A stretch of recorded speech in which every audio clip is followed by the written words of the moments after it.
This book is the most beautifully written book on the history of free speech. But let me give you the thesis of the book. It is true that freedom of speech can be used to amplify division, sow distrust, and inflict serious harm. But the view that the deep challenges to dignity, trust, democracy, and institutions of our splintered age can be overcome by rolling back free speech rests on shaky historical ground. And he pulls out some really helpful patterns regarding free speech as it plays out throughout history.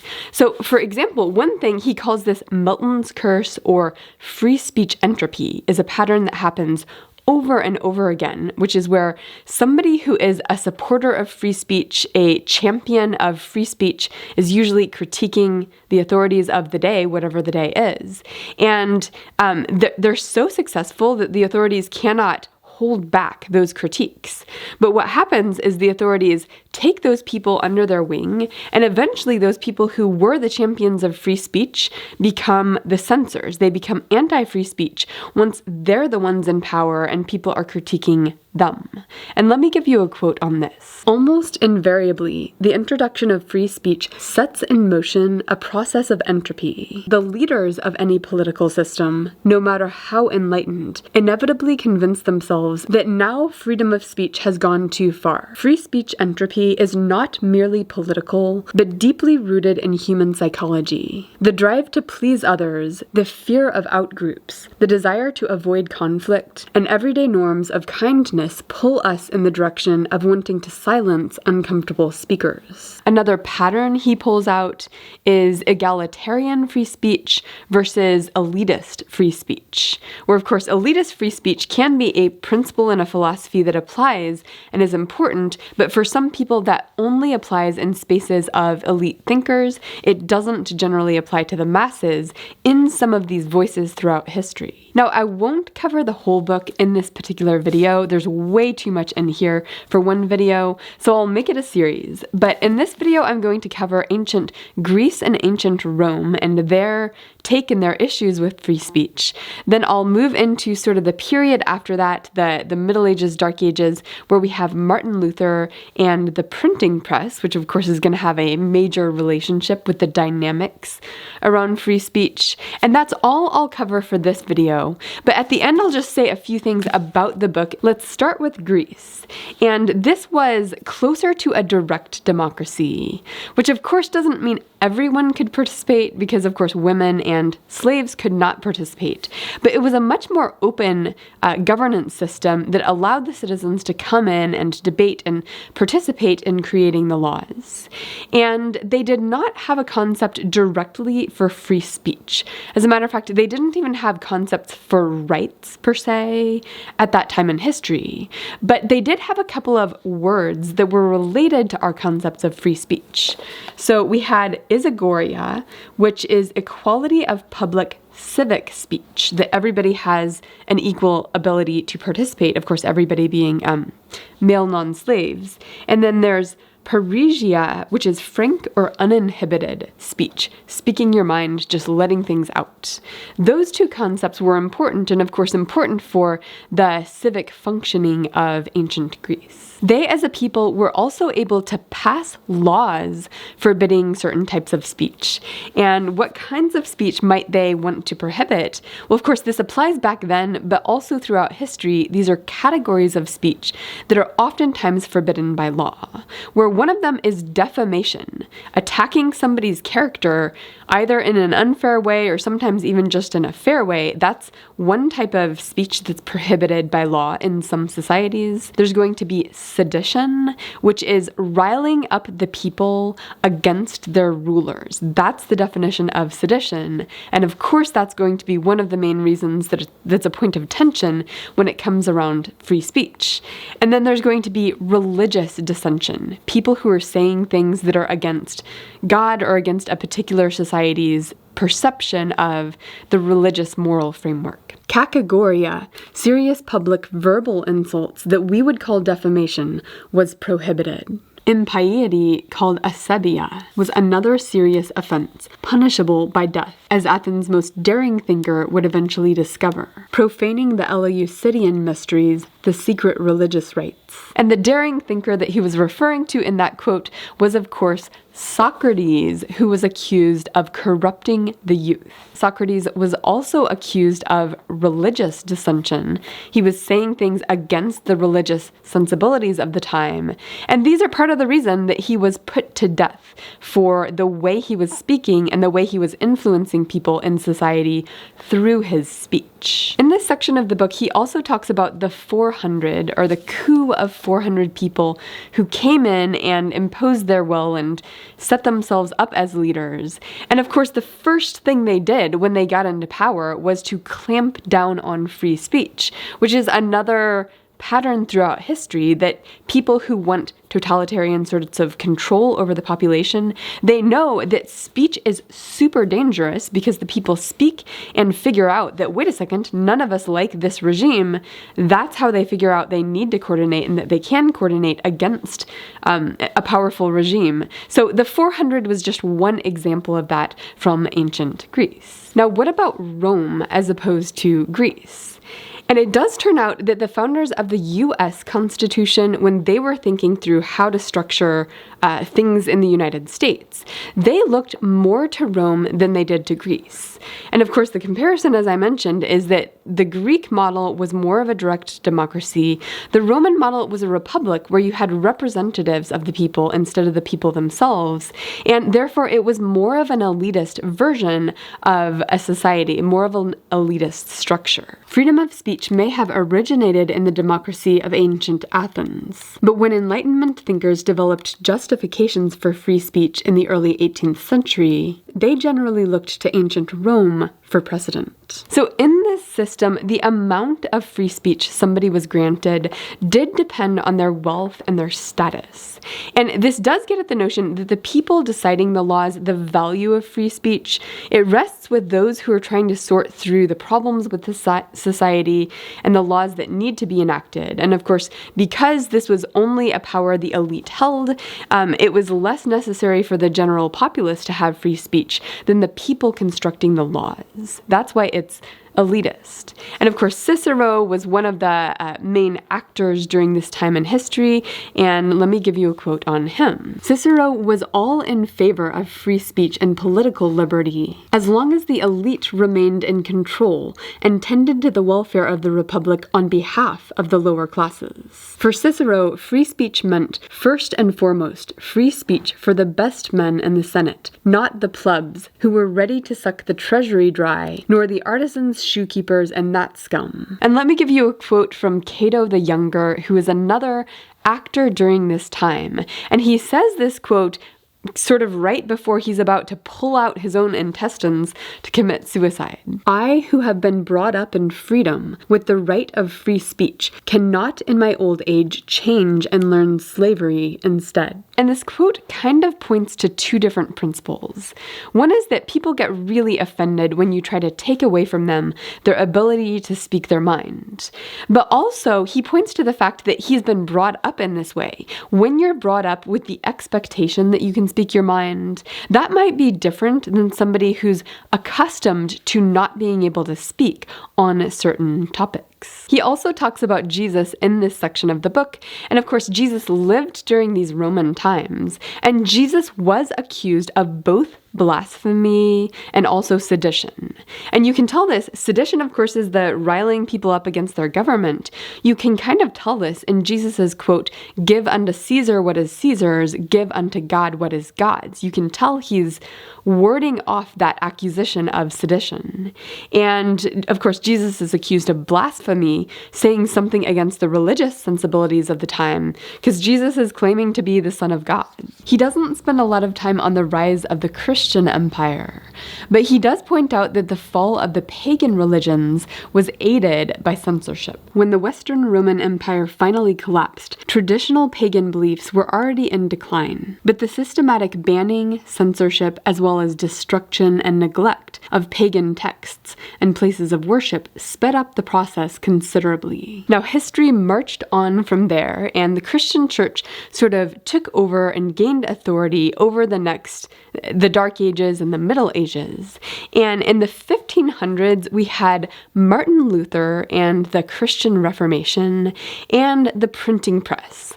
And of course, the printing press is going to be of interest to us today because it created something like words or language or books going viral. It created a faster spread of the written word than had ever existed before, and that completely changed things.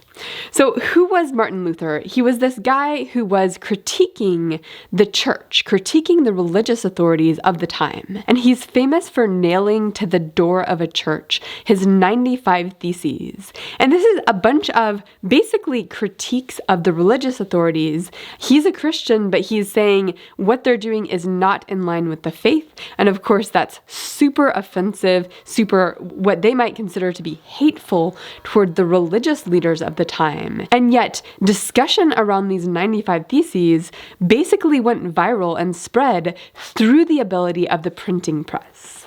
Because there were other people before Martin Luther who said these same things he said against the church. But because he was able to better get the word out about his critiques of the church, it actually took hold in a way it could not before the Gutenberg printing press. And Luther could back up his claims of divine inspiration with data. The more printing presses operating in a city, the more likely the city was to join the Protestant camp. And of course, Martin Luther's views on the church in that situation, that was the Protestant camp. And yet, Martin Luther eventually became one of the censors. Eventually, he the tables turned once he got in power, where he wanted to hold down criticism and hold down certain ideas. So how did this happen? Well, one of the ways this happened was that the printing press did not only enable Martin Luther's critiques of the church, it enabled a whole bunch of other stuff, including really bad stuff, to spread quickly through the population. And that did actually lead to violence and unrest and people taking out their resentments on other people. It did actually have an effect that was not entirely good. And Martin Luther saw this, and even though he benefited because his critiques and his ability to reform the church, to address the negative things going on in the church, that got foothold, he was able to join the ranks of the elite and actually fix some things from his perspective. But there was other things that were just bad that came into existence because of the spread of the written word. Printing presses may have eased communication and the dissemination of learning, but they also churned out a steady stream of virulent political and religious propaganda, hate speech, obscene cartoons, and treatises on witchcraft and alchemy. More fundamentally, new ideas spread by printing presses called into question the very assumptions about knowledge, religion, and authority upon which the social order of Europe was based. Luther was shocked by the mess he inspired. He frantically published a new pamphlet against the robbing and murdering hordes of peasants, and urged the princes to smite, slay, and stab the rebellious peasants like mad dogs. In retrospect, it was rather naive of Luther to actively democratize access to the Bible and expect everyone to toe his line. So Martin Luther did end up falling victim to Milton's curse, or the principle of free speech entropy, where once he was in power, his views on the matter turned over. And he would not allow things like Jewish people speaking their religion. He said basically if they're not willing to convert to Christianity, it's too dangerous to allow them to speak their views and to speak their mind on religion. So he was pretty harshly enforcing against certain viewpoints as a censor. Now, this author is pretty strongly in favor of free speech, but he's a critical thinker and he does give steelman arguments occasionally, which is super helpful. So let me give you a quote from this era where he's thinking through why might someone think it makes a lot of sense to censor in this case. Luther's transformation from the seemingly immovable champion of freedom of conscience to the persecutor of religious dissenters might seem like a paradox. However, in the early 16th century, it was an article of faith that no state could subsist without uniformity of belief. Consequently, religious dissent was regarded as akin to what we might call national security threat today. But as we shall see, Luther was not the last person to appeal to freedom when facing persecution, only to persecute other dissenters once in a position of power and influence. Now, all of this unrest that was unleashed by the printing press, this was followed up by the 30 Years' War, and it pretty much transformed society, this whole printing press deal with the war that went along with it, with all the debates that went along with it. And let me read you a cool quote. The cultural critic Neil Postman once noted, "In the year 1500, 50 years after the printing press was invented, we did not have old Europe plus the printing press. We had a different Europe entirely." And yet, as we sort of march beyond the Reformation, beyond Martin Luther, all of that, we see different eras of history have different types of speech that they really hone in on and that become the source of contention. For example, Queen Elizabeth, the Elizabethan era, it wasn't so much about religious dissent that was the hot topic there. Queen Elizabeth would not allow people to talk about her marital status. Now, this has the same flavor in the sense of talking about her marital status as a single woman ruling the country could undermine her authority, in the same ways that talking about the church for Martin Luther undermined the authority of the religious leaders then. So the debates around free speech tend to focus around the legitimacy of the current ruling class. And the enforcement of that censorship in the 1500s was oftentimes with death. He says in the book that 5,000 people died during that time period for their religious beliefs, for professing religious beliefs that were considered out of line. Now, was the censorship of that time period successful from the perspective of the people trying to censor? And there's actually two answers to this, depending on how harshly they enforced things. So in Europe in general, the censorship was not successful. There were too many black markets for these books that had content that was against the authorities, content that was considered bad content. But in Spain, they had much, much tighter control over the printing presses. In fact, they would not even allow books to come in from abroad because you have that dirty stuff, including the Martin Luther Reformation stuff, that was rampant abroad. So by creating a strict boundary, nobody can import books from anywhere outside of Spain. That was one of their strategies for maintaining a tighter control on speech within Spain. And so the censorship in Spain and the maintenance of the existing order in Spain was actually much stronger. The authorities in Spain were actually protected by the censorship because it was so harshly enforced. And what factors determine how harshly enforced the censorship is going to be? And one of the factors is just the decentralization or centralization of control over the printing presses.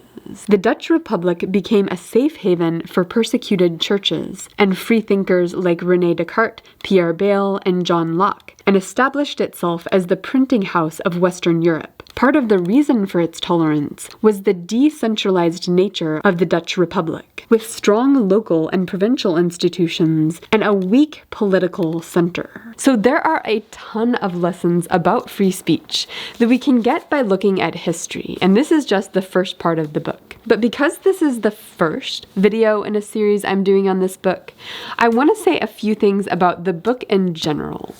And one of these has to do with the fact that people may be wondering, is this from a conservative perspective or from a liberal perspective? What is this guy's political valence?